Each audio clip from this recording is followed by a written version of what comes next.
Hello, my name is Tony Howard, and I am the financial coach for Prosperity Coaching here in the north part of Georgia. I'm here today with Ethel Higgins, and she is all the way here today from Boston, Massachusetts area. And we're going to be talking about her journey on now that she's debt-free. I'm going to have her tell you how much debt she has eliminated and how she's eliminated that debt and how Prosperity Coaching has been a part of that. And it also will tell you what we're all about and what we can do to help you with your finances to become debt-free, because you can do it. Ethel, welcome. Thank you. It's so good to be here. It's always good to have you, be in your presence. Yes. And yes. Since you've been in Boston, we've had lots of phone conversations Yes, we about have. your journey. Yeah. And so it's exciting to hear about your journey, because we see lots of people out there that do debt-free screens and that kind of thing. And we wonder if it really can happen to us. So I'm here sitting with someone who I've watched the journey, and I'm so proud of Ethel. Tell us, Ethel, how much debt you've eliminated. Well, 3 years ago, I was $230,000 in debt. Wow. So as of today, I am debt-free. That's incredible. Yeah. So you don't have a mortgage. I don't have a mortgage. You don't have any medical bills out there. No medical bills. No car payment. No car payment. No student loans. No student loans. No credit card debt out there. No credit card debt. My gosh. You are beyond normal. I know. But it was not an easy journey to get here, though, as you are aware. Well, tell me how it feels at this moment to be debt-free, because you did this, you paid wrote your last check back in December 2015. Yes. So has it really hit you, because we're just now coming upon the end of January? No, it has not hit me yet. I'm still expecting to see a lot of bills come through the mail, and now when I go to my mailbox, there's no mail. Oh, wow. I mean, there's no Visa card, there's no Lane Bryant, there's no JCPenney, there's nothing. So I don't think it's really hit me yet, that I'm debt-free. Well, you really can now live like no one else. I can start the process. That's right. Yeah. For those of you that are tuning in, I'm with Ethel Higgins, who I will have them flash up on the screen, but I have a little magnet here that I'm holding in my hand that I give to all my clients as a reminder of their vision and their journey. And so Ethel, step one is $1,000 to $1,200 in an emergency fund to start with. Step two is always the longest step in these 7-step processes. She's done a snowball debt where she's eliminated her smallest debt to her largest. So now she owes no one.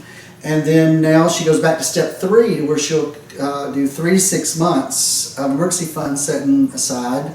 And that's kind of a self-insurance is what that is. Right. It's not something you want to put in a savings account that's generating a lot of interest. It's just money sitting there in case you have an emergency and you need cash today. You can go up to the ATM and pull it out. Then step 4 is where we recommend 15+% is where you will invest in retirement.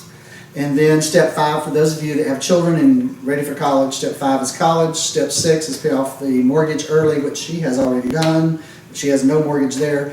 And then 7 is building wealth and giving. And giving to communities, giving to local churches, giving to whatever's close to your heart. Right. And so you're headed that direction. I'm starting my process, yes. So you paid off $230,000. Tell us the process. Tell us what took place during this 3 years. Well, like I said, it was not an easy journey. As you remember, I called you, and we formed our friendship, and you said, well, I'm going to help you. I'm going to bless you. And I'm going to help you go ahead and get debt-free. So I have to admit, there was a little struggle with that, because you have to go ahead and you have to kind of just relinquish this power that you can't do what you want to do, but you need to do what you need to do. So what I started to do is learn how to budget.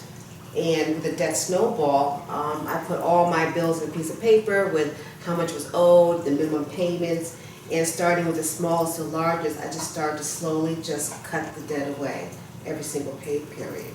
And the debt snowball process, which means the minimum payment on one bill, once that bill is paid off, I take that minimum payment and attach it to the next bill with that minimum payment, so it just got bigger and bigger. So when it came to my last charge card, my last finance bill, I was actually throwing on at $1,000 a month. Wow. Now during this time, let's talk about your income, because someone that's watching, they'll say, oh, she had all this extra money, she had all this. You're a single mom. Single mom, yes. So it's a one-income household. So approximately what were you making during that time? I was making around 50 to 55. And a then, year. so you got started, got a memento going, and then Right. a medical bill came about. Let's talk about that. Yeah, I got that started and I had to have surgery on my foot. And by the time I got the whole surgery done, even when the insurance paid, I still had like a $7,000 bill.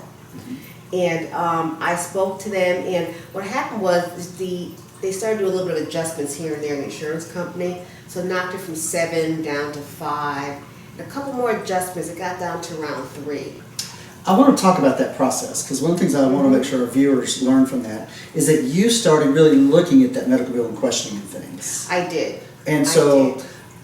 once you begin to question some things, that's when they said, oh, that's not necessary. They started making They adjustments. started making adjustments. They started So you making- just didn't get this bill in the mail, look at it, panic, and all of a sudden they start adjusting. You had to do something with that bill. You started questioning some. Yes, and I think that when you start this process, I think we're not used to questioning money because it's uncomfortable. So when I got the bill, I started really looking at money differently. I started looking at, is this something I really owe, or is this a mistake on the part of the biller or the vendor? So I started looking at that bill and kind of dissecting it. And a lot of it, I had to pay, or the insurance had to pay, but some that I didn't need to. So by the time we got done going back and forth, and insurance, I kind of owed like around $3,000, which I didn't have kind of hanging around. So we negotiated it, and they said to me, well, look, are you able to pay us $300, close to $400? They said, you can pay us that, we're going to go ahead and wipe the rest off. We'll go ahead and clear it. And I had emergency savings. So I took the $400 from the emergency savings, and I paid it off and got rid of that bill. I remember you calling me that day saying, they now brought it down to this, where do I get the money from? Yes. And in that situation, we made an adjustment in the emergency fund. You pulled it out, paid it, got rid of the bill, went back to make your emergency fund back Put to it back, 1,000, exactly. and then it was eliminated. So sometimes creditors will, or medical offices will negotiate, especially if you're paying cash, and they'll make Yes. adjustments. So And that's what they did. They said, can you pay this right now? If you can take care of this right now, we'll go ahead and eliminate it. And because I was able to, I think that's the reason why they were able to give that to me. well, and a lot of times creditors will do that because it's an emotional thing that they want you to go in and do it. But what I liked about what you did was, I think you replied to them, I'm in a meeting, let me make a phone call or get back with you. And you called me and discussed how to walk that through, because you wanted to make sure. Right. And so we walked through that process. So that was a good move on your part. Yes. So now you've paid off this medical bill, you've gone back to paying off your debt, and then something else occurred.